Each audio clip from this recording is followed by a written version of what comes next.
Abra sua Bíblia comigo, então, no Evangelho de Cristo, conforme o registro de Lucas, no capítulo 3.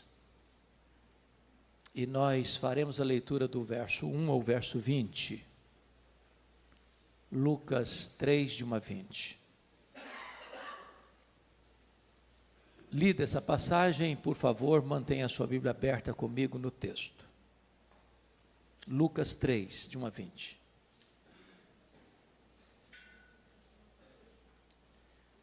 No 15º ano do reinado de Tibério César, sendo Pôncio Pilatos governador da Judéia, Herodes tetrarca da Galiléia, seu irmão Filipe tetrarca da região da Itureia e Traconites, e Lisânias tetrarca de Abilene, sendo sumos sacerdotes Anás e Caifás, veio a palavra de Deus a João, filho de Zacarias, no deserto.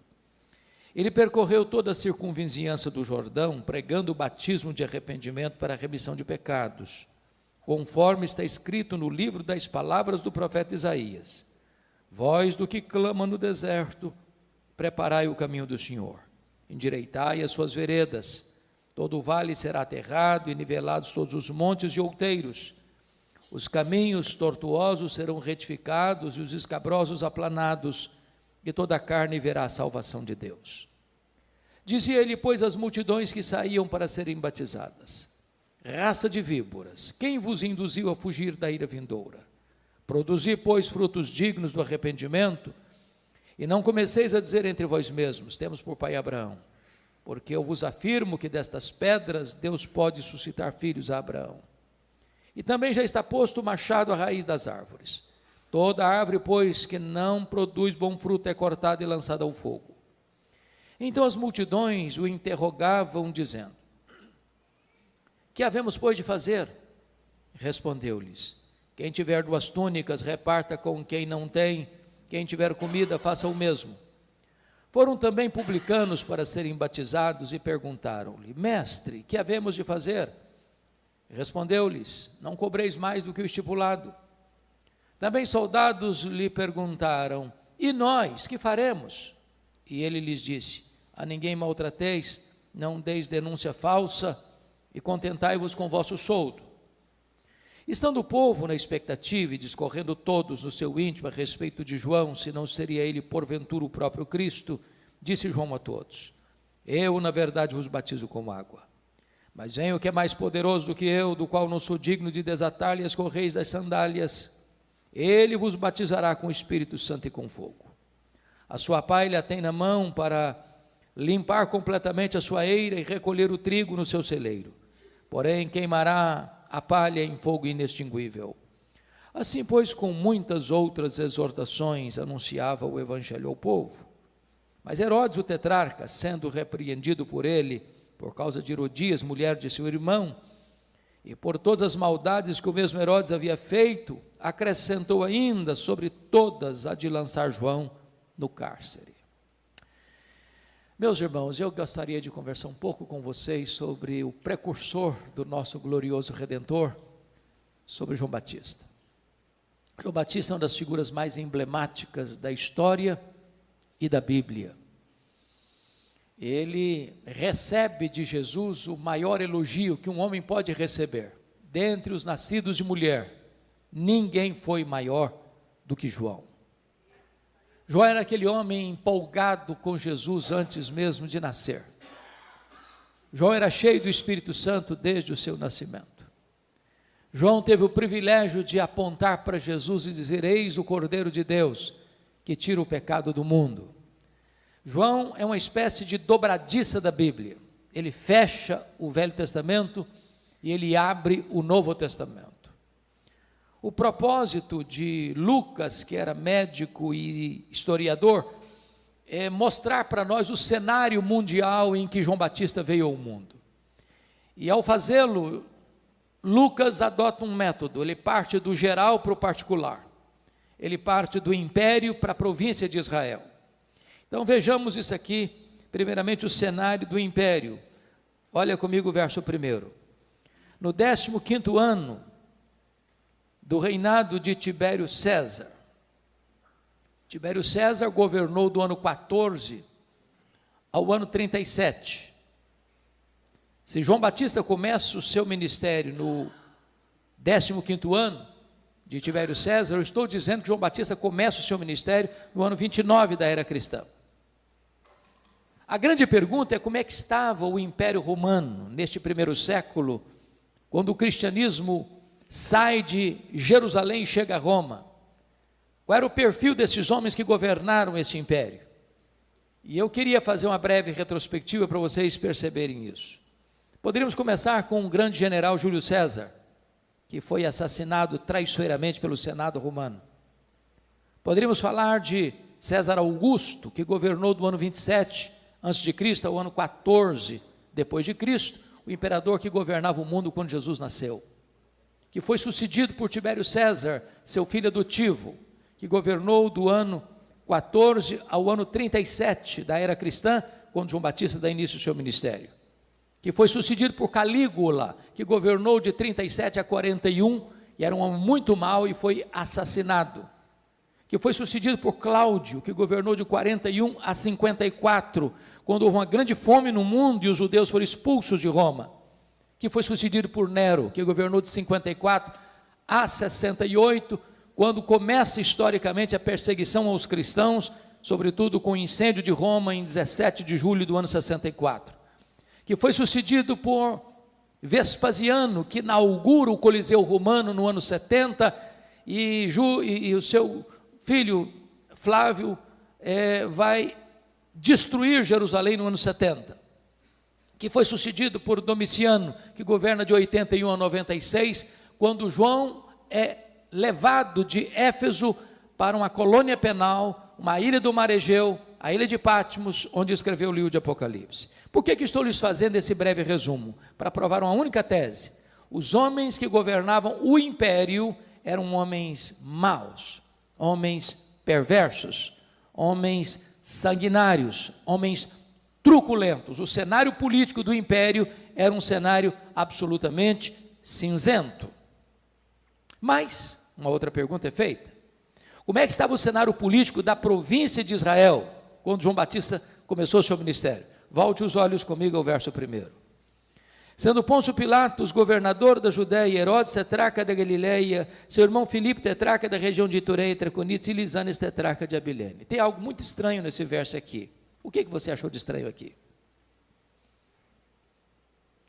É que tem um pássaro estranho no ninho dos filhos do rei Herodes, o Grande. O primeiro nome da lista não é filho de Herodes, o Grande. O primeiro nome da lista é um governador romano. A pergunta é: por que Pôncio Pilatos caiu de paraquedas aqui? Por que o nome do tetrarca não aparece aqui, o tetrarca da Judéia, está lá em Mateus 2, 22, que era Arquelau? Por que Arquelau não está aqui? Por que no lugar de Arquelau está aqui um governador romano chamado Pôncio Pilatos? Para entender isso, irmãos, e é fundamental entender para compreender a mensagem de João Batista, preciso de um pouco da paciência de vocês para recuar um pouco na história. Então vamos lá, vamos começar com o ano 586 a.C., quando Jerusalém foi tomada pelos caldeus e passaram 70 anos no cativeiro da Babilônia. Nesse interregno dos 70 anos, a Babilônia caiu nas mãos de um outro império, o Império Medo-Persa, que por sua vez caiu também nas mãos de um outro império, o Império Greco-Macedônio, com Filipe da Macedônia, Alexandre o Grande. Com a morte de Alexandre o Grande, precocemente, não tendo ele herdeiro para o trono, todo o seu reino foi dividido entre 4 generais. Israel ficou ora sob o domínio dos egípcios, os Ptolomeus, ora sob o domínio dos sírios, os Seleucidas.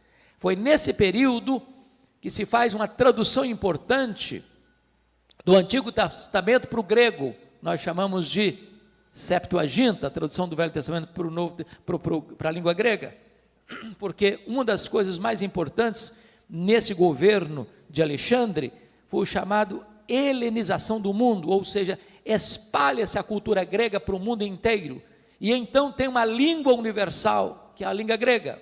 É por isso que o Antigo Testamento é traduzido para o grego.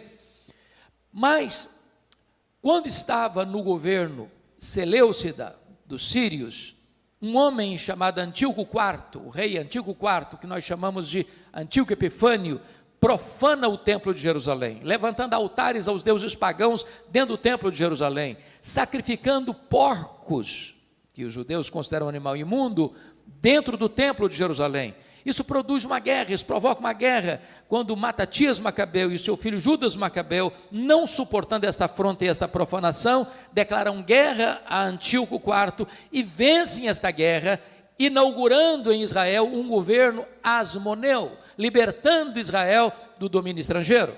Entretanto, no ano 63 a.C., Pompeu conquista o território de Israel, e Israel é agregado então ao chamado Império Romano, passa a ser governado por Roma. Pompeu nomeia nessa época um homem para governar todo o território de Israel, chamado de Antípater. Com a morte de Antípater, vai ficar mais fácil vocês compreenderem agora, o seu filho, que nós chamamos de Herodes, Herodes o Grande, ou Herodes I, recebe do imperador César Augusto e do Senado romano o título de rei dos judeus, governando sobre todo o reino chamado de Israel. Fica difícil às vezes entender sobre Herodes, sabe por quê? Porque a Bíblia fala de 4 Herodes, e não menciona o nome, o sobrenome deles. Nós estamos falando de Herodes o Grande, que é o pai desse time aqui do versículo 1. Você tem o Herodes Antipas, que é esse Herodes aqui, tetrarca da Galileia. Você tem o Herodes Agripa I, está lá em Atos 12, que recebe o título de rei também sobre todo o território, foi o que mandou matar o apóstolo Tiago em Jerusalém, mandou prender Pedro, e Pedro foi tirado da prisão por um anjo. E finalmente o 4º Herodes, Herodes Agripa II, está lá em Atos 26, aquele que disse para Paulo em Cesareia: por pouco me persuades a me fazer um cristão. A pergunta é, quem foi esse Herodes, pai desse time que está aqui no versículo 1, chamado Herodes o Grande? Esse homem foi um homem de grande desenvoltura na área de gestão pública, ele construiu tudo que era grande em Israel, ele, por exemplo, embelezou e ampliou o templo de Jerusalém, tornando-o mais belo do que o templo de Salomão. Foi ele quem construiu o porto de Cesareia, abrindo espaço para o comércio internacional e para as viagens missionárias. Foi ele quem construiu a fortaleza de Massada, às margens do Mar Morto, para onde fugiram 1000 judeus no ano 70, quando Jerusalém foi tomada. Foi ele quem construiu a fortaleza da Antônia, onde Jesus foi julgado em Jerusalém por Pôncio Pilatos. Mas esse homem tinha um problema. Ele era muito cismado, tinha muito medo de perder o poder, e era muito truculento com quem, na cabeça dele, atravessava o caminho dele para tentar tomar o poder dele.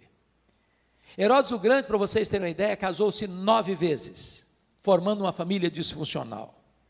Herodes o Grande, dentre as muitas mulheres que teve, uma era a chamada preferida dele, a amada dele, chamada Mariana, da família nobre de Jerusalém. E logo que ele assumiu o governo, para dizer que aqui quem manda sou eu, ele manda matar mais da metade do sinédrio judaico, que era composto de 71 membros.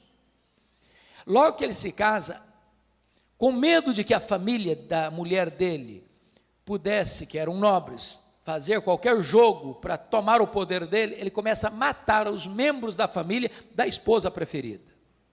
A sua sogra, dona Alexandra, pede para ele nomear o sobrinho dela, Aristóbulo, de 17 anos, como sumo sacerdote, e ele nomeia. O sacerdote já estava corrompido, e o menino vai bem, curiosamente, era carismático, e ele com ciúmes mandou matar o sobrinho. A sogra, com medo dele, foge para o Egito, para as sombras de Cleópatra, e ele manda os seus emissários no Egito e mata a sogra lá no Egito. O imperador César Augusto convoca a Roma para lhe dar uma descompostura e diz assim: é melhor ser filho de um porco do que ser filho de Herodes. Mas antes de viajar para Roma, com medo de que Mariana, cuja família estava sendo assassinada por ele, conspirasse contra ele na sua ausência, matou a sua esposa preferida antes de viajar. Quando ele retorna de Roma, ele manda 2 dos seus filhos para Roma estudarem. Salomé, sua irmã, pior do que ele, disse assim: quando os seus filhos voltarem, estarão mais aptos a governar do que você. Ele não titubeou, mandou estrangular os 2 filhos. Quando ele estava para morrer, doente em Jericó, ele manda matar o seu filho primogênito, porque ele era o sucessor natural do seu posto de rei dos judeus. Mas na semana que ia morrer, ele pediu a sua irmã o seguinte: olha, no dia que eu morrer, você vai me prometer que vai mandar matar pelo menos um nobre de cada família rica de Jerusalém, porque eu quero ter sangue e lágrimas no meu funeral. Por que estou lhes contando isso? Por duas razões. Primeiro, porque há um texto na Bíblia que durante muitos anos eu não entendia, até depois de pastor, eu não entendia. Mateus capítulo 2, não sei se vocês entendem esse texto, está escrito lá que vieram uns magos do Oriente e chegaram em Jerusalém, e fizeram uma pergunta: onde está o recém-nascido rei dos judeus? Diz o texto, que Herodes se alarmou com essa pergunta, e com ele toda a cidade de Jerusalém. Uai, como é que um rei se alarma com uma pergunta dessa? Como é que uma cidade inteira fica em pânico só com uma pergunta dessa? É porque Jerusalém sabia que tipo de homem era Herodes, e do que ele era capaz de fazer sempre que alguém, na cabeça dele, se levantava para tomar o lugar dele. Foi por isso que ele mandou matar todas as crianças de Belém e dos arredores de 2 anos para baixo. Bom, e esse time que está aqui no versículo 1? Porque tem um nome que não está aqui. O Arquelau não está aqui. Quem é o Arquelau? Mateus 2,22 diz que o Arquelau é o tetrarca da Judéia. Judéia é onde fica Jerusalém. Por que o Arquelau não está aqui? Por que no lugar do Arquelau está aqui um governador romano chamado Pôncio Pilatos?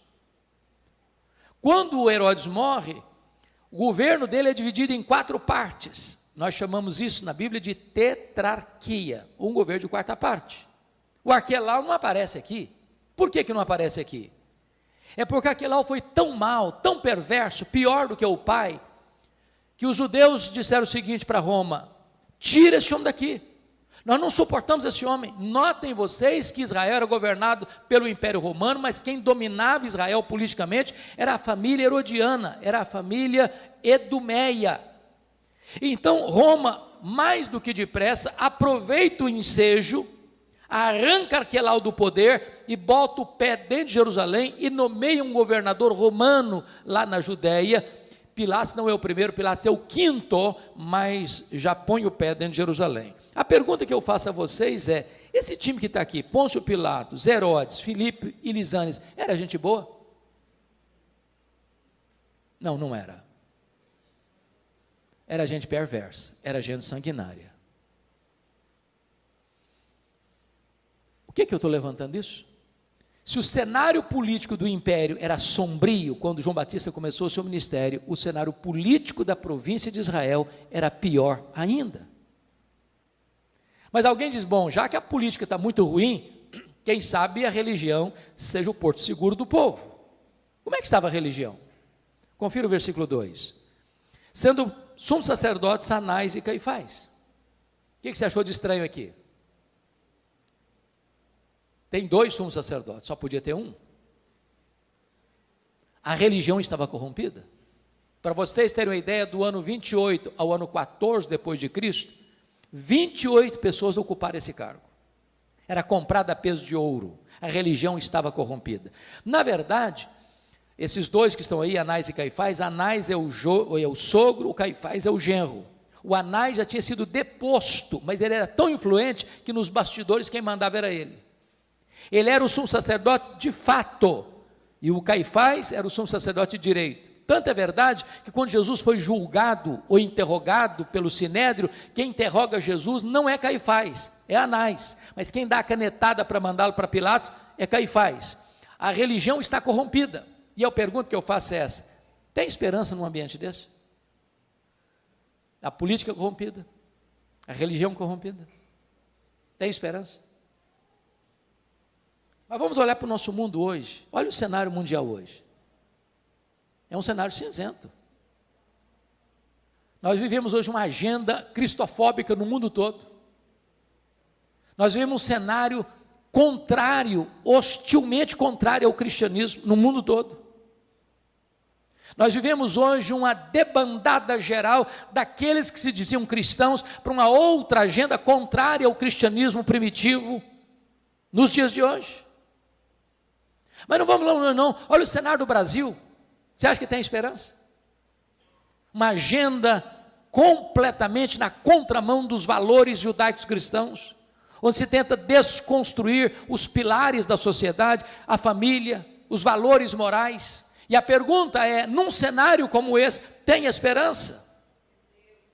E quando você acha que está tudo ruim demais, quando você acha que a situação está fora dos trilhos, fora de controle, Deus é poderoso para criar um fato novo, para fazer uma incursão na história, para mudar o placar do jogo e para mudar a mesa e virar a mesa da história, porque é nesse contexto que diz que veio a palavra do Senhor a João, filho de Zacarias, no deserto.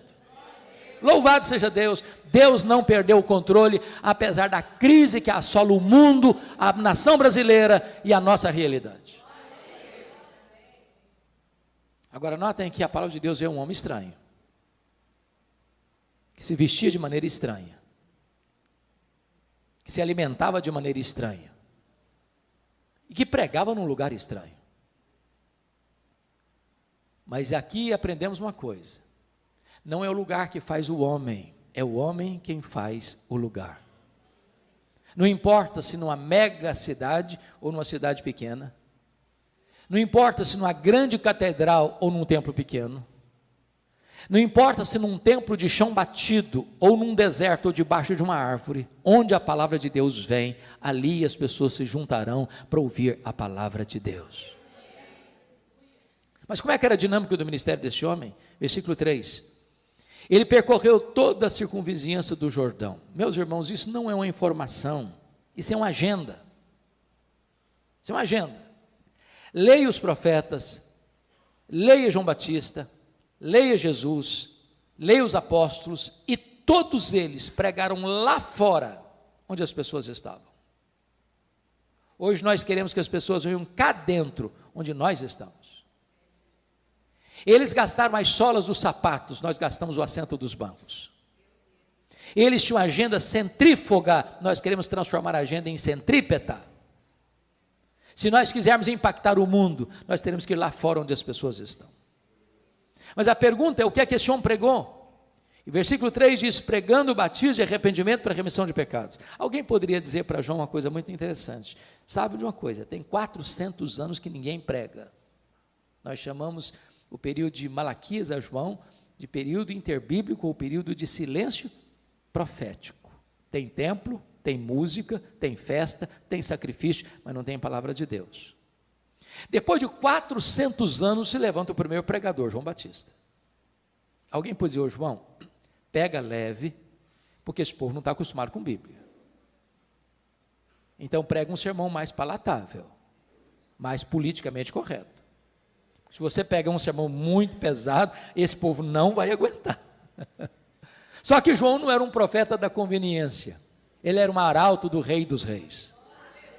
João não era um alfaiate do efêmero, João era o escultor do eterno. Ele não prega para agradar o auditório, ele prega para levar o auditório ao arrependimento. Ele prega batismo de arrependimento para remissão de pecados. Ele está dizendo o seguinte, a não ser que vocês mudem a sua mente, a não ser que vocês mudem o seu coração, a não ser que a vida de vocês seja radicalmente transformada, não há remissão, não há perdão, não há salvação para vocês. Mas, alguém pode perguntar, de onde ele tirou essa mensagem? Ele inventou essa mensagem? Ele é a origem dessa mensagem? Ele criou essa mensagem? E a resposta está no versículo 4, conforme está escrito nas palavras do profeta Isaías. O pregador não é a fonte da mensagem, o pregador não cria mensagem, a mensagem não é do pregador, o pregador não gera a mensagem, o pregador transmite a mensagem, ele é servo da mensagem, a mensagem não é dele, a mensagem é de Deus. Deus não tem nenhum compromisso com a palavra do pregador, Deus tem um compromisso com a sua palavra. O que tem promessa de não voltar vazia não é a palavra do pregador, é a palavra do Deus vivo. Então este homem, depois de 400 anos que ninguém pregava, ao começar a pregar, ele abre a Bíblia e expõe a Bíblia. Mas Vejam vocês no verso 4, que João nos é apresentado como engenheiro de trânsito do reino de Deus. Voz do que clama no deserto, preparai o caminho do Senhor, endireitai suas veredas. Essa palavra tem como pano de fundo a cultura de que naquele tempo, os imperadores e os reis, ao fazerem uma visita a uma província longínqua, não tendo estradas adequadas para levar sua comitiva real, mandava os engenheiros de trânsito preparar o caminho primeiro, abrindo estradas. João Batista não está falando aqui de topografia, não está falando de estrada, ele está falando do coração. E eu não tenho dúvidas, irmãos, de que preparar o caminho do Senhor é o que nós chamamos hoje de avivamento. Avivamento. Eu tive o privilégio de visitar um dos maiores avivamentos do século passado, século XX, que ocorreu em 1966 em Quacisabanto, na África do Sul. Fomos ali ver o que Deus estava fazendo. Para vocês terem uma ideia, ali foi construído um templo numa fazenda para 15 mil pessoas, com 3 cultos por dia. Caravanas do mundo inteiro foram para lá ver o que Deus estava fazendo. Ali cegos viram, ali tetraplégicos andaram, ali mortos ressuscitaram. Eu tive o privilégio de ouvir o testemunho da regente do coral, que ficou 17 horas no caixão. Quando estava sendo levada para o cemitério, o Senhor a levantou da morte. Esses fatos estão documentados em 2 obras que você pode ter acesso. Reavivamento na África do Sul, foi compilado por Augusto Nicodemos, quando fazia o seu curso de mestrado lá na África do Sul. E um livro mais completo, God Among the Zulus, Deus entre os Zulus, de Kurt Koch.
E nós fomos para lá.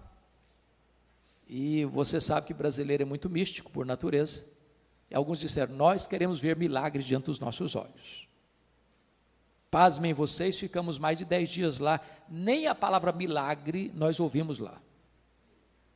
Porém, eu nunca vi alguém andando com Deus com tamanho temor, reverência e santidade, como vi naquele lugar.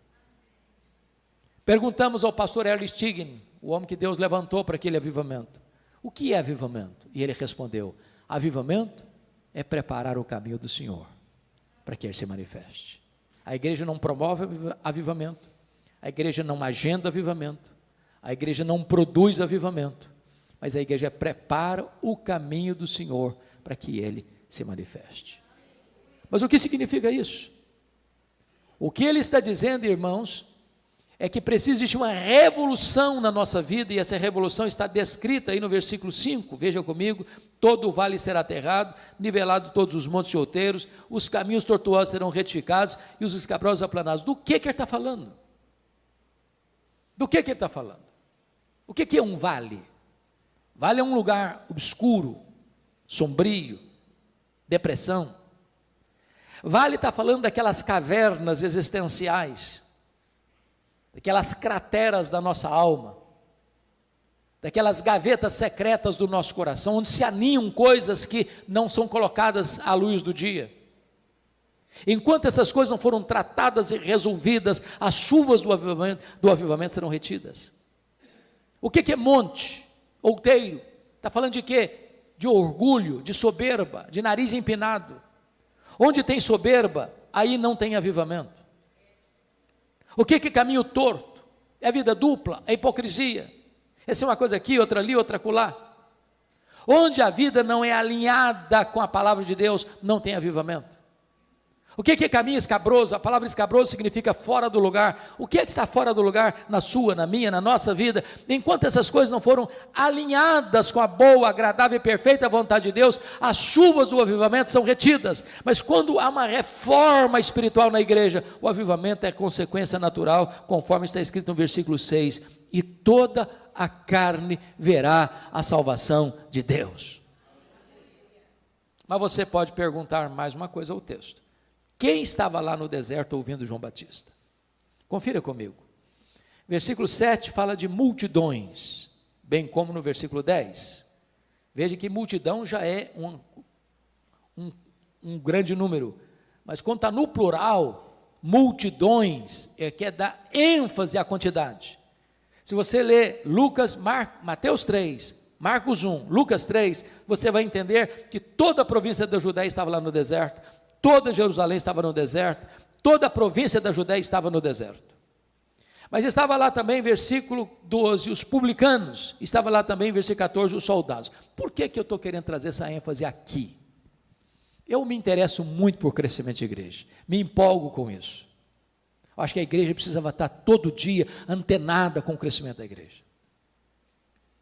Mas hoje, fazendo uma crítica interna, às vezes, dentro dos nossos importantes seminários, às vezes o estudante, ao terminar um curso de bacharel em teologia, o sonho dele é fazer um mestrado. Nada de errado com isso.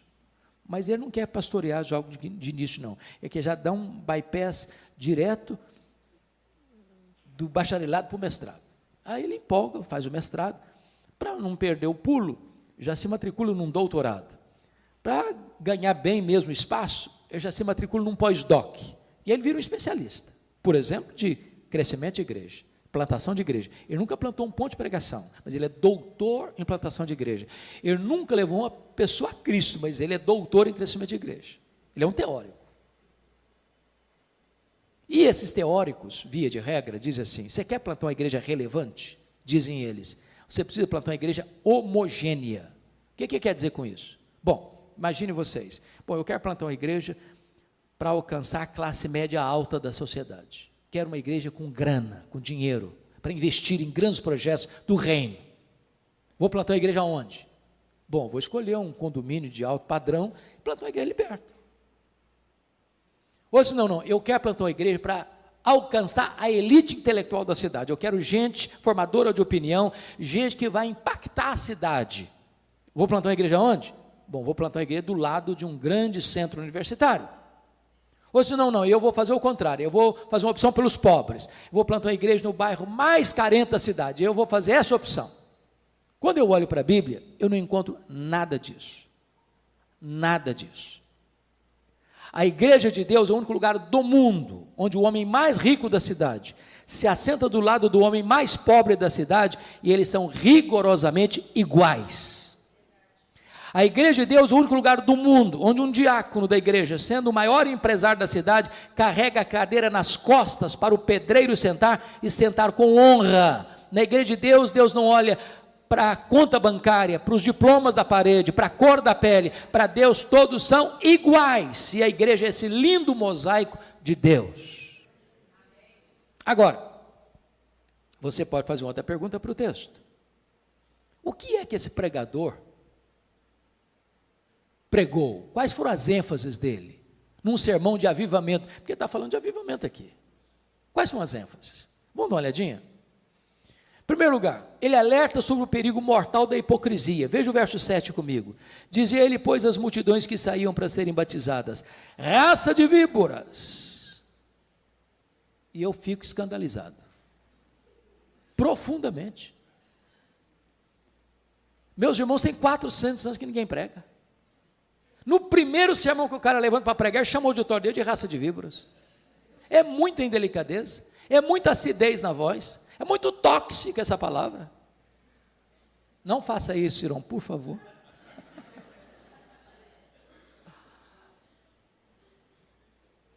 Por que ele está fazendo isso? Você só consegue interpretar Lucas 3,7 à luz de Mateus 3,7.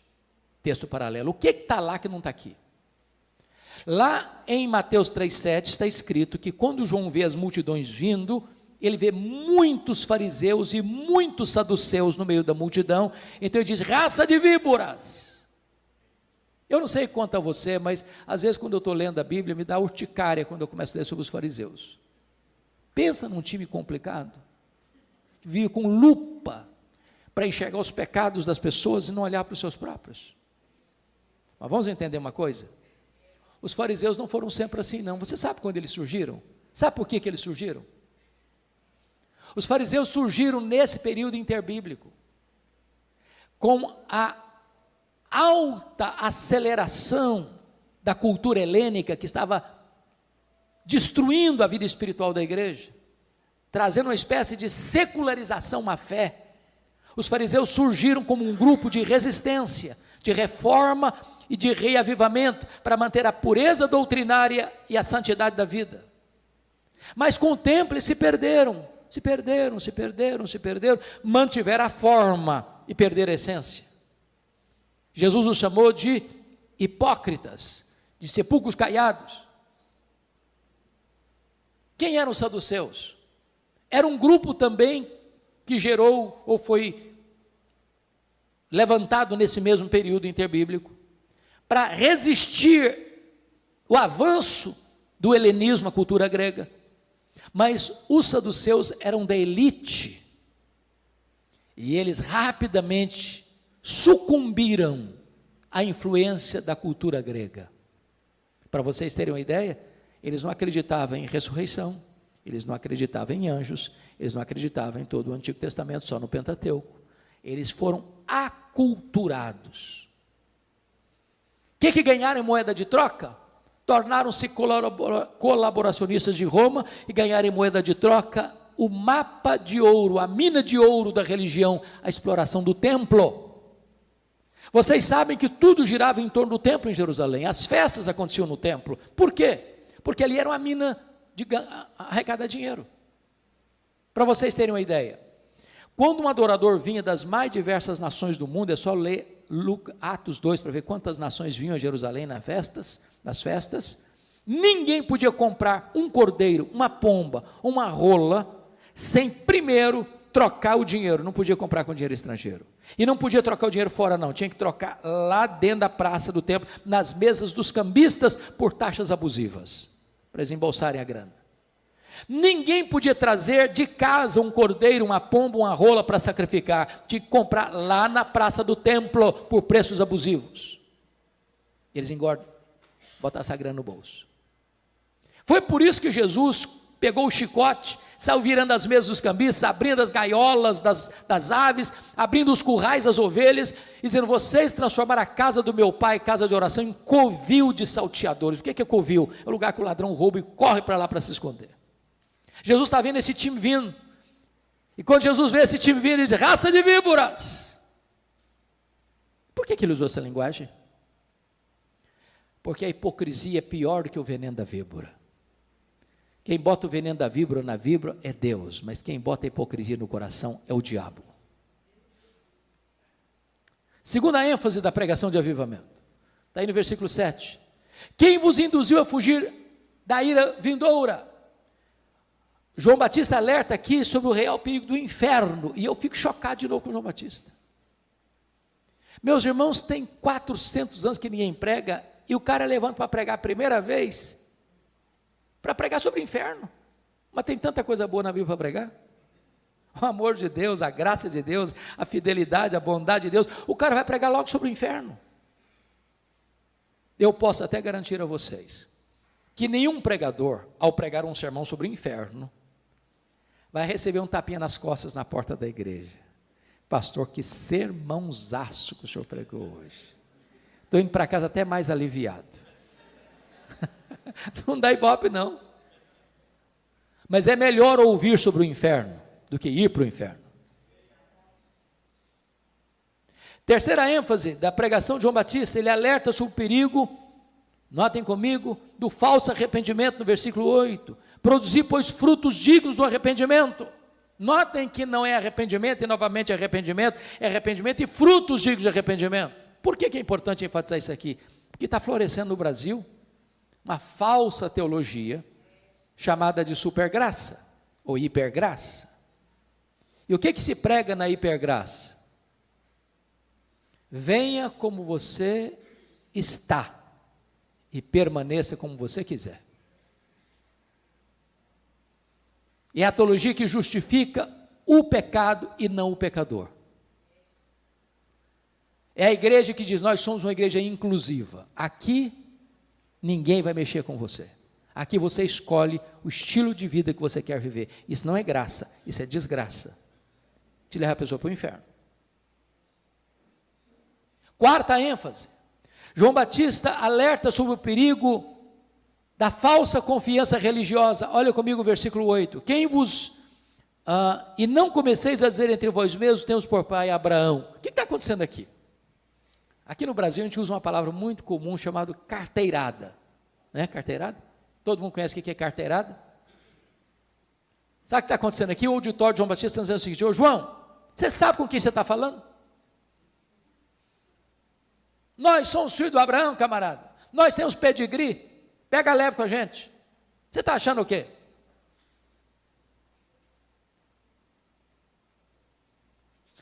Há um grande perigo, irmãos, das pessoas acharem que a segurança delas está na estrutura religiosa. Porque os verdadeiros filhos de Abraão não são aqueles que têm o sangue de Abraão correndo em suas veias, mas aqueles que têm a fé de Abraão habitando em seu coração. Às vezes eu pergunto assim para as pessoas: e aí, meu irmão, você está firme na sua salvação? Eu falei: claro, meu pai é o pastor da igreja. É legal, né? Minha mãe é uma mulher santa de oração. Muito legal, mas isso não leva você para o céu, não. Tem gente mais sofisticada. E aí, meu irmão, você está firme na sua fé? Claro, eu sou calvinista convicto. Outros, né, eu sou arminiano, seguro. Você pode ser calvinista, você pode ser arminiano, você pode ser o que quiser ser, mas não é isso que leva você para o céu, não. Você pode ser membro da igreja presbiteriana, primeira igreja presbiteriana de Guarapari, você pode ser membro da primeira igreja batista de Guarapari, você pode ser membro da Assembleia de Deus, você pode ser membro de qualquer igreja que você quiser, mas não é isso que leva você para o céu, não. A não ser que você esteja em Jesus, não há esperança para a sua vida. Mas João Batista alerta ainda mais sobre o perigo de uma vida infrutífera, versículo 9, olhem comigo: e também já está posto o machado à raiz das árvores, toda árvore que não produz bom fruto é cortada e lançada no fogo. Você quer saber se um cara é crente mesmo? Não escuta o que ele fala, veja o fruto que ele produz. Bom, outra pergunta ao texto: esse tipo de sermão dá resultado? Vamos ver? Confira comigo, versículo 10, primeiro resultado, 10 e 11. Em tempos de avivamento, irmãos, preste atenção nisso, o apelo não parte do púlpito para o auditório, o apelo parte do auditório para o púlpito. Foi assim no Pentecostes. Pedro está pregando, e o auditório pergunta: o que vão fazer com esse irmão seu? Arrependei-vos de cada um de vós, seja batizado em nome do Senhor Jesus Cristo para a remissão dos vossos pecados e recebereis o dom do Espírito Santo. E esta promessa não é apenas para vós, é para os vossos filhos, para aqueles que estão longe, para quantos o Senhor nosso Deus chamar. João Batista está pregando aqui e as multidões estão perguntando: ô João, o que nós vamos fazer com o seu sermão? E ele respondeu: quem tiver 2 túnicas, dê uma para quem não tem, quem tiver comida, faça o mesmo. Você quer saber se o cara é crente mesmo? Veja se ele é generoso. Não combina crente mão de vaca, pão duro, suvina, avarento. Crente tem o coração aberto, crente tem o bolso aberto, crente tem a mão aberta, crente tem a casa aberta, crente é generoso. Agora preste atenção uma coisa: generosidade não é arrependimento. Ninguém vai para o céu porque dá comida e roupa para as pessoas. Generosidade é a evidência do verdadeiro arrependimento e não um substituto do verdadeiro arrependimento. Segundo lugar, vamos ver a reação, a resposta da pregação dele, versículos 12 e 13. Foram também publicanos para serem batizados e perguntaram-lhe: mestre, que havemos de fazer? Respondeu-lhes: não cobreis mais do que estipulado. O que está acontecendo aqui? Os publicanos, irmãos, eram os cobradores de impostos. A raça mais odiada de Israel, não podia frequentar a sinagoga, eles eram desprezados, odiados. Por quê? Porque eles exploravam as pessoas. Claro, eu estou falando agora de Receita Federal, estou falando aqui do leão, está de olho em você. Naquela época, Roma não tinha toda a estrutura que se tem hoje para arrecadar tributos e impostos. O que Roma fazia? Roma fazia uma concessão. Então, você vai recolher os impostos aqui dessa região, passa para os cofres de Roma um valor devido, mas Roma não está nem aí se você cobra muito mais e embolsa o resto. Então esse time estava lá escutando João Batista. E ele perguntou: João, o que nós vamos fazer com o seu sermão? E ele respondeu assim: não cobrem mais do que o estipulado. Você quer saber se o cara é crente mesmo? Vê se ele não passa a perna nos outros. Veja se não é desonesto nos seus negócios. Vê se não usa mecanismos sorrateiros, subterrâneos, para engordar o salário. Veja se o dinheiro que cai na conta dele é dinheiro limpo. Ah, pastor, isso tem nada a ver com o evangelho. Versículo 18, João está pregando o evangelho. Meus irmãos, tem muito crente enrolado hoje, sabia? Tem muito crente desonesto hoje. Tem muito crente hoje que dá cheque sem fundo. Tem muito crente hoje que faz dívida sabendo que não vai pagar. O evangelho transforma o caráter. Não adianta ser um político, um vereador, um deputado estadual, deputado federal, um senador evangélico. Às vezes o cara está lá e se corrompe, e se vende. Tem preço. O evangelho muda o caráter. O evangelho impacta na vida econômica, na vida do comércio, da indústria. Mas vamos ver a terceira reação da mensagem de João Batista, se essa mensagem transforma. Versículo 14, olha aí comigo. Também soldados lhe perguntaram: e nós que faremos? E ele lhes disse: a ninguém maltrateis, não deis denúncia falsa, contentai-vos com o vosso soldo. Vamos entender isso aqui. Estou falando de soldados romanos, num território ocupado por Roma, que é Israel, fardado, está lá escutando João Batista. E eles perguntam: e nós, ô João, vamos fazer o que com o seu sermão? Ele disse: a ninguém maltrateis, não deis denúncia falsa, contente com o seu salário. Vamos entender isso aqui. Qualquer pessoa, seja militar, civil, político ou religioso, do topo da sua liderança, corre o risco de exorbitar na liderança e machucar pessoas. Então não use da liderança que você tem para machucar ninguém, para pisar em ninguém, para humilhar ninguém. Não deis denúncia falsa. Do que ele está falando? O problema é que os soldados estavam mancomunados, conluiados com os cobradores de impostos para receberem propina. Então eu vou ilustrar isso aqui. Como é que é o seu nome, filho? Leonardo. Me permita usar você como exemplo aqui, Leonardo. Imagine que o cobrador de imposto chegava na casa do Leonardo e dizia: Leonardo, eu vim te comunicar que você vai pagar tanto de imposto esse ano. Leonardo tomava um susto, disse: eu não posso pagar isso tudo esse ano. Se eu for pagar esse tanto de imposto esse ano, a minha família vai passar necessidade. O cobrador de imposto publicando disse: mas é esse tanto você vai pagar. E não discutia, não ia embora. Entrava o soldado romano: Leonardo, eu vim te avisar, você vai pagar tanto esse ano. Eu não posso pagar isso tudo esse ano. Ou você paga ou eu te denuncio. Ser denunciado por um soldado romano é botar a cabeça para ele. Parte desse dinheiro ia para o bolso do soldado. Contente com o seu salário? Você quer saber se o cara é crente mesmo? Veja se ele não usa mecanismos escusos para receber propina. Vê se ele não faz negócios sorrateiros para melhorar o salário, para garantir a aposentadoria. Veja se ele vive honestamente do fruto do seu trabalho. Eu sei que essas coisas não existem mais hoje. Eu sei que no Brasil isso não acontece também. Mas nunca é demais alertar, não é verdade? Bom, deixa eu terminar falando 3 coisas agora do pregador. A primeira coisa que você nota do pregador é a plena consciência de quem ele é. Ele sabe quem ele é. Versículos 15 e 16. Preste atenção, irmãos, às vezes o texto passa no texto rapidamente e não observa. Estando o povo, uma palavra coletiva. O que é o povo aqui? Que povo ele está falando? Está falando das multidões, do verso 7, do verso 10. O povo, estando o povo, na expectativa, e discorrendo quantos? Todos. Quem estava discorrendo? Todos. No seu íntimo a respeito de João, se não seria ele porventura o próprio Cristo. Disse João a quem? A todos. Eu, na verdade, batizo com água. Mas tem aquele depois de mim, que é mais poderoso que eu, e ele vos batizará com o Espírito Santo e com fogo. O que está acontecendo aqui? O João Batista está pregando. Ele, nas palavras do pastor Jeremias, ele é um cara de leão. Ele não tem medo de ninguém. Ele prega.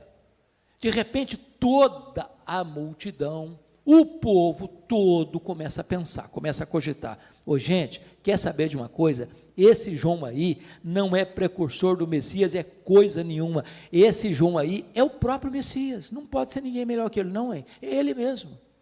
Ô gente, é ele. Pode ter certeza, é ele, é ele. Ô, vocês lá de trás aí, é o João que é o Messias. Ô gente, todos os votos que entraram na urna para candidato a Messias foi dado a João Batista. Nenhum voto em nulo, nenhum voto em branco, 100% dos votos para ele. Essa cogitação da multidão se transforma numa pergunta que beija os ouvidos de João Batista, e a pergunta era esta: porventura, tu não és o próprio Cristo? Olha a tentação aí, olha o perigo aí, olha a isca venenosa aí. Muitos já tinham se levantado lá em Israel dizendo: eu sou o Cristo, eu sou o Cristo, eu sou o Cristo. Se João tivesse engolido a isca venenosa, ele poderia coçar a cabeça. Bom, gente, pensando bem, quer dizer, eu acho que eu sou um fenômeno. Tem ninguém que junta tanta gente igual eu num deserto. Aliás, se eu me declarar Messias aqui, o povo já tem do meu lado. Só que ele não engoliu a isca venenosa, não. Eu fui categórico: eu não sou o Messias. Eu vim preparar o caminho do Messias. Eu não sou o verbo. Eu sou apenas uma voz que clama no deserto. Eu não sou a luz, eu aponto para Jesus e digo: este é a verdadeira luz que vindo ao mundo ilumina todo homem. Eu não sou o cordeiro, eu aponto para Jesus e digo: este é o cordeiro de Deus que tira o pecado do mundo. Eu não sou o noivo, eu sou apenas um amigo do noivo. Eu batizo com água, mas aquele que vem depois de mim é mais poderoso que eu, e ele vos batizará com o Espírito Santo e com fogo. Eu, na verdade, não sou nem digno de me curvar, desatar as correias das suas sandálias. Eu tenho um lema de vida: convém que ele cresça e que eu diminua. João está nos ensinando o que nós cantamos aqui hoje. Tudo vem dele, tudo é por meio dele, tudo é para ele. Ele não divide a sua glória com ninguém, só a ele é que deve ser endereçada toda a honra e toda a glória. Não a nós, Senhor, não a nós, mas ao teu nome da glória. A segunda coisa que João Batista tem plena consciência, irmãos, e todos nós deveríamos ter também, é da sua total limitação. Olha o versículo 16 de novo: eu batizo com água, mas aquele que vem depois de mim é mais poderoso do que eu, e ele vos batizará com o Espírito Santo e com fogo. Prestemos atenção nisso, irmãos. Quantos anos tem essa igreja, pastor? 47 anos. Já passaram por aqui muitos pastores. Hoje tem o pastor Iron, até Jesus voltar, se não demorar muito, outros pastores virão. Os que já passaram, o que está e os que passarão, todos, sem exceção, todos nós, sem exceção, somos rigorosamente limitados. Preste atenção nisso. O pregador só pode falar aos ouvidos. Só o Espírito Santo pode falar ao coração. Não importa a forma que um pastor batiza, se por imersão, se por efusão, se por aspersão, o pastor só lida com o símbolo, com a água. Só Jesus pode batizar com o Espírito Santo e com fogo. O pastor pode pegar os elementos da ceia, partir o pão, distribuir o vinho, mas o pastor não tem o poder de tornar esses símbolos eficazes no coração de quem está participando da ceia. Nós somos limitados. Então baixa a bola, baixa a bola, baixa a bola. Mas finalmente, e aqui eu termino, o pregador é corajoso. Confira comigo, por favor, versículos 19 e 20. Mas Herodes, o tetrarca, sendo repreendido por ele por causa de Herodias, mulher de seu irmão, e por todas as maldades que o mesmo Herodes havia feito, acrescentou ainda sobre todas a de lançar João no cárcere. Vamos entender isso aqui. Eu disse para vocês lá no começo que Herodes, o grande, o pai desse aqui, casaram-se 9 vezes e formaram uma família disfuncional. Ele teve muitos filhos. 4 deles receberam um poder político, tetrarquia. Quais são? Arquelau, tetrarquia da Judéia. Esse Herodes aqui, que nós chamamos de Antipas, tetrarquia da Galileia. Filipe, entenda-se vocês, Filipe II, porque o primeiro mora em Roma, tetrarca de Itureia e Traconites, e Lisânias, tetrarca de Abilene. Mas ele tinha outros filhos, dentre eles Filipe I, que morava em Roma. Esse Herodes aqui, o Herodes Antipas, era casado com a filha do rei Aretas, dos Nabateus, lá de Petra. E o Herodes Antipas vai a Roma visitar o seu irmão Filipe I, casado com Herodias. Herodias era filho de Aristóbulo, que também era filho de Herodes o Grande. Portanto, Herodias não era só cunhada de Herodes, não, era também sobrinha. Então, o pecado de Herodes não foi só de adultério, foi também de incesto. E ele chega lá, se engraça com a cunhada disse assim para ele: Herodias, se você me prometer divorciar-se da filha do rei Aretas, eu largo o seu irmão e vou embora com você para Galiléia. Herodes topou. E um dia, pensem comigo na cena, o Herodes embarca com Herodias na Galiléia. O João, que era cara de leão, não tinha medo de ninguém, botou o dedo na cara dele e disse: não te é lícito possuir a mulher do teu irmão. Ele sabia que estava mexendo num vespeiro, num ninho de cobras. Sabia que seria odiado por isso e foi mesmo. Aliás, foi preso por causa disso. E eu fico imaginando se nós resolvêssemos tratar de pecados pessoais dos políticos brasileiros. Se teríamos vida fácil também. Mas foi preso aonde? Na masmorra de Maquerós. Sabe onde fica Maquerós? Do lado do Mar Morto. 45 a 50 graus todo dia. Um dia, na festa de aniversário do rei Herodes, ele deu uma grande festa, convidou seus amigos. Já estavam todos chapados. Quando entra no cenário, a filha de Herodias dançando desenvoltamente. O rei bêbado fez um cheque em branco e deu para a menina, dizendo: pode pedir o que você quiser. O que você quiser. A menina tão esperta conta: mas mãe, o que é que eu peço? Estou com um cheque em branco, pode pedir o que eu quiser. Ela disse: peça a cabeça de João Batista, numa bandeja. O Herodes ficou meio perturbado, porque o Herodes até gostava de ouvir João Batista, tinha até medo dele. Quando Herodes ia ouvir João Batista, sabe de que assunto João Batista tratava com ele? Juízo final, e o cara saia mais desesperado ainda. Agora sai o carrasco lá da Galileia, vai lá no Mar Morto, tira o João Batista da prisão, bota a cabeça dele num cepo e tosa a cabeça dele com a espada. E aquele bolo macabro entra na festa da iniquidade. E você sai horrorizado, perplexo,